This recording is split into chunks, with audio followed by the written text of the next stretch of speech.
We need to do more to make the space more welcoming to young people or elderly people who might want to volunteer. You have vast experience in climate change, and you've talked hugely about the agricultural sector and the value chain development that is needed in Africa. How do you see us nurturing that space within your field of work to get more people to volunteer? In other sense, if I can be very direct with you, what have you done? I know that you've written a book, but what have you done personally to create space to get one or two people from this room to be able to volunteer with you? Thank you very much, Joya. What an excellent question, and I'll start off with a very clear answer of what we've done.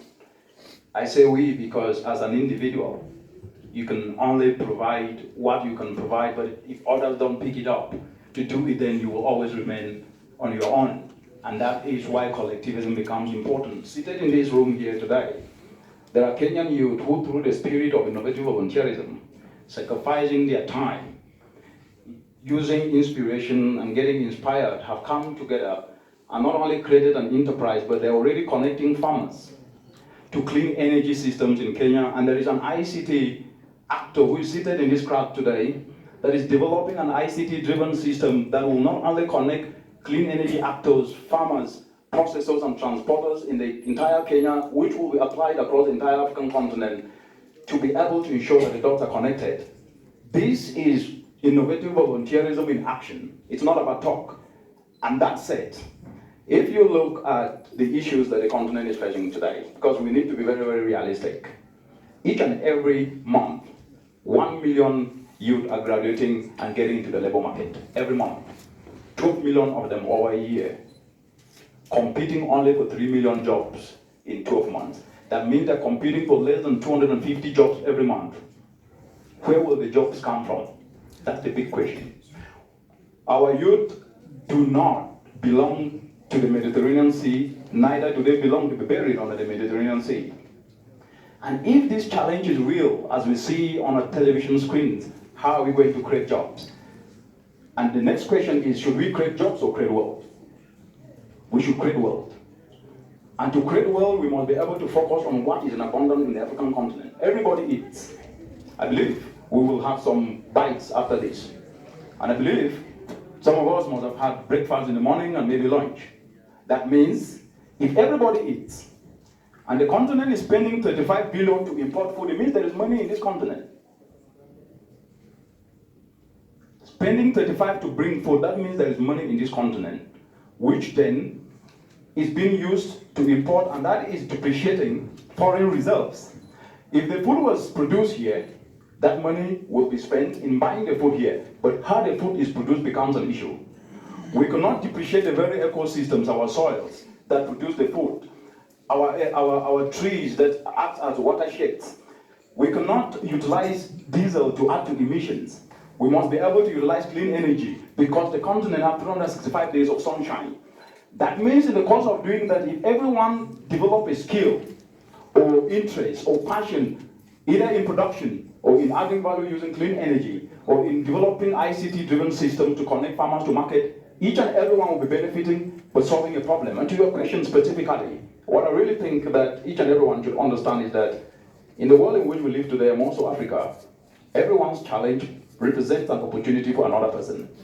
A farmer who is already an expert in producing vegetables, those vegetables get spoiled because she doesn't have a solar fridge to be able to store those vegetables.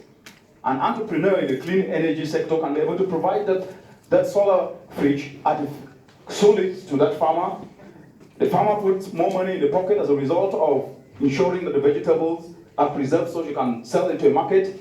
The clean energy actor puts money in the pocket by selling that. And connecting the dots, that is wealth creation where everyone benefits by solving another person's problem.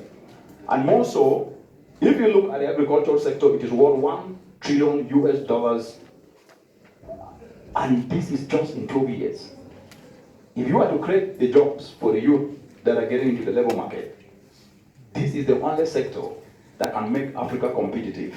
And lastly, Africa cannot transform and create jobs for the youth by competing to produce Toyotas or Volkswagens or whatever. You will never compete with Japan. You will never compete with South Korea. Africa cannot compete in producing aeroplanes. There was a time I saw one that was produced somewhere. I will not get into that at the moment. what I am saying is that the competitive space and advantage is in agriculture. It is not about you going to get hose to get to the farm. You can intervene in the agro value chain as a clean energy actor, and that is what innovative volunteerism provides. Let me not cut you, Richard. Just so we bring the conversation a little down. I think we're assuming very much, and maybe I'm wrong, that everybody knows what the agro value chain is. Because if I'm sitting over there, I will be asking myself, but at what point in that value chain do I see an opportunity to jump in and volunteer? Can you give us just very vividly, maybe one or two critical entry points where anybody who is interested in going back home and doing some research to the agricultural sector might want to start volunteerism? Because in the way you say it, I mean, for most of us here, for me in particular, if I don't educate myself, I would think you're asking me to go and become a farmer, which might require a little bit of homework on my side. I get it. But can you explain a little bit what that value chain is and where they can intervene and volunteer and how they can do it, if possible? Very briefly. Firstly, get to www.innovativevolunteerism.ebabosa.org. Our role is to provide technical support to guide you in those areas that we're going to project it. Yes, our role is to guide you, and that is our own innovative volunteerism, guiding you for free where you can intervene. And let me go back to the youth that I mentioned earlier to explain and debug very briefly the value chain. It is not just producing. Let me take a Nyeri tomato farmer reaches out to be guided on how he can use solar power irrigation because using diesel has been costing him so much money. The youth engaged to map out the requirements that are needed through innovative volunteerism, the requirements that are needed by this farmer. How much water does he want? What irrigation does he want? Is it diesel? Is it solar? And they have mapped out clean energy actors in Kenya. There's one called Recon. This is being done by innovative volunteers. They've connected Recon to this farmer. And currently, as we speak, this farmer is going to have solar power irrigation.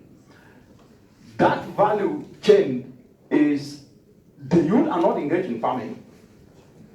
But they're connecting the clean energy actors to this farmer, but they're going to get a cut at the end of the day from the energy actor. That's, you make money.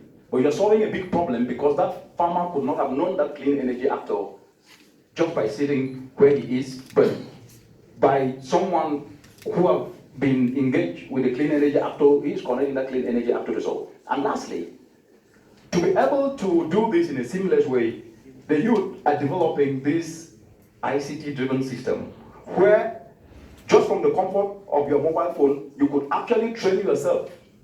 Even when you are taking a glass of beer or something like that, take your app, get into the app, connect to train yourself to be able to provide these skills, build talents that you can connect with these farmers even without even going to where they are. That you will create income for yourself. I think that was the simplistic way to understand. I think it's much clearer now and very practical. So if anybody is thinking about getting involved in the agricultural sector,